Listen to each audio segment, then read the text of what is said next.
आज सुबह 6:30 बजे जो बम रुकनुद्दौला के अंदर जहाँ पे GHMC और आपके HMDA और आपके इरिगेशन के तीनों टीम्स मिलकर बम रुकनुद्दौला के बाउंड्रीज और जो मकानात तामीर किए गए थे उसको तोड़ने के लिए वहाँ पर पहुँचे।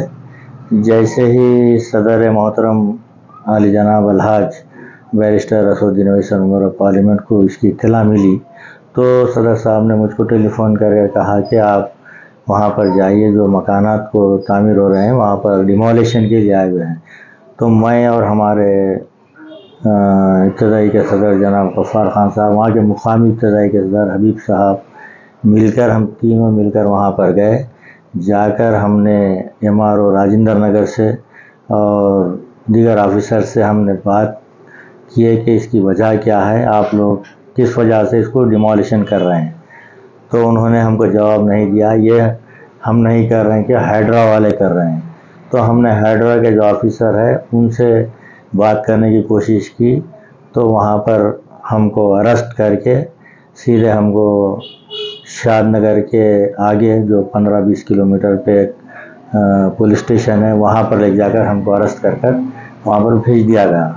और फिर उसके बाद तमाम मकानात को मुनद्दम किया गया। फिर उसके बाद में जहाँ पर किंग्स 5 के अंदर वहाँ पर भी कुछ मकानात को मुनद्दम किया गया, जहाँ पर 4 साल 5-5 साल से लोग वहाँ पर अपनी ज़िंदगियों को गुजार रहे हैं। आज वहाँ पर भी जाकर मकानात को तोड़ा गया। सर इसकी वजह क्या है, मकानात तोड़ने की वजह क्या है? ये बताया जा रहा है कि ये FTL की जगह है, लिहाजा इसको मुनद्दम कर रहे हैं। तो लिहाजा हम यही कह रहे हैं कि हुकूमत से मुतालबा हमारा यही है कि अगर आप FTL की ज़मीन थी तो उस वक्त आप, जिस वक्त वो लोग पाया खोद रहे थे या फाउंडेशन डाल रहे थे, पिलर्स को डाला जा रहा था, तो वहाँ पर आप क्यों मुदाखलत नहीं करे, क्यों उनको मकानात बनाने की इजाज़त दिए आप। और कई लोग अपने बड़े बड़े मकानात बना लिए वहाँ पर और 5-5 साल से वहाँ पर रह रहे हैं। आज उनको वहाँ पर इमीडिएट वहाँ पर खाली करवा कर उनके मकानात को तोड़ना, ये कौन सी बात है, समझ में नहीं आई। सर ये बल्दिया में कोई कंप्लेन करे या बल्दिया अपनी तरफ से जो है ये कदम है?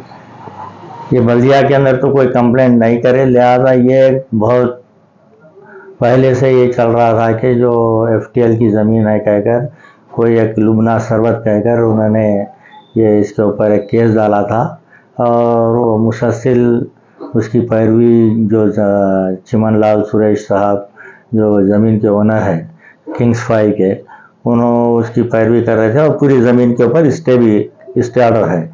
उसके बावजूद भी उसको भी तोड़ा गया। जब बम रुकनुद्दौला का भी हाई कोर्ट का स्टे ऑर्डर है, उसके बावजूद भी उन्होंने स्टे ऑर्डर की परवाह किए बगैर उसको मुनद्दम कर दिए। तो बल्दिया की इस कार्रवाई पर आपकी जमात की तरफ से कुछ एक्शन लिया जाएगा या कुछ कार्रवाई आप लोग करेंगे? अभी इंशाअल्लाह ताला जो भी कानूनी कार्रवाई होगी सदर मोहतरम को तफसीली रिपोर्ट पेश किया जाएगा, क्योंकि हमको सुबह में 8 बजे गिरफ्तार कर शाम में 5 साढ़े 5 बजे हमको छोड़ा गया और हमको आए तक 7 साढ़े 7 हो गए। लिहाजा कल सुबह में हम सदर साहब को तमाम इसकी तफसीलात फराहम करेंगे। फिर उसके बाद में जो भी डिसीजन लेना है गवर्नमेंट लेवल के ऊपर सदर मोहतरम लेंगे। साहब लोगों का एक सवाल ये भी है कि उस कॉलोनी के अंदर आपका भी घर था जिसके लिए आप वहाँ पे गए? देखिए, मैं जहाँ पर मेरे को अरेस्ट किया गया ना तो वहाँ पे मेरा घर था ना वहाँ मेरी कोई ज़मीन है। जहाँ पर गरीबों के मकानात को बचाना मजलिस इत्तेहादुल मुस्लिमीन का अव्वलीन मकसद है, क्योंकि हमारा ये कहना है कि आप चाहे वो कहीं से भी उन्हें लिया होगा, उस लेने वाले को ये नहीं मालूम है कि FTL की ज़मीन है या गवर्नमेंट की लैंड है। बेचने वाले बेचे, लेकिन पैसे देकर तो उन्हें तो ख़रीदा है। तो लिहाजा हमारा काम है कि हम बचाना। तो हमने वहाँ पर पहुँचा, हमको वहीं से अरेस्ट किया गया और जहाँ पर जो अफवाहें चल रही है कि वहाँ पर MLA साहब का मकान भी था, वो था, लिहाजा ऐसी कोई वहाँ पर मकान वगैरह हमारा नहीं था। लिहाजा हमारे दोस्त का मकान वहाँ पर तामीर हो रहा था, जाकर हम वहाँ पर डेली वहाँ पर बैठते हैं और वहाँ पर कोई भी अगर बल्दिया वाले आते हैं तो किस्सा MLA साहब का मकान है, फलां का मकान है, बल्दिया वाले تو وہ کرنے کے لیے لوگ اب کہیں وہاں سے ہٹ کے بھی کہیں پر بھی مکان کی تعمیر ہوتی ہے، کوئی ٹاؤن پلاننگ والا آتا ہے تو ہمارا ہی نام لے کر اپنے گھر کو بچانے کی کوشش کرتے ہیں. تو لہٰذا ایسی کوئی وہ نہیں ہے. لہٰذا جو بھی چیز ہے سامنے ہے، ڈرنے اور گھبرانے کی بات نہیں ہے. لہٰذا وہاں پر ایسا کوئی بات نہیں ہے.